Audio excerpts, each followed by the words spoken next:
Ito yung mga pinangako nyo, ha. Meron kayong commitment letter dito. Increase case rates, scrap its restrictive policies like the 24-hour confinement policy. Ito po yung kailangan mo magpa-admit ng 24 hours para i-cover ka po ng PhilHealth. At cover additional services like dental, optometric services, and assistive devices. Importante yung dental.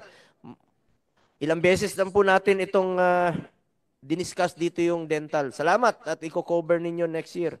At salamat rin po dun sa tinanggal na ninyo yung single period of confinement policy kung saan po'y bawal i-cover sa loob ng 90 days ng same sakit. Ito yung tinatawag na no repeat sakit policy. Pasintabi sa kumakain. Pagka nagka-diarrhea ka, pneumonia ka, o nagka-bleeding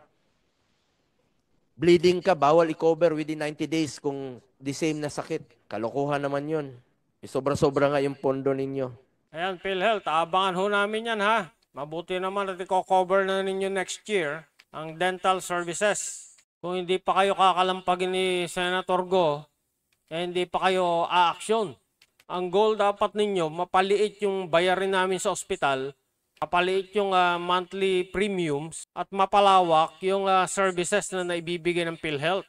Baka naman ang ending niyan mag-increase pa kayo ng monthly premium next year.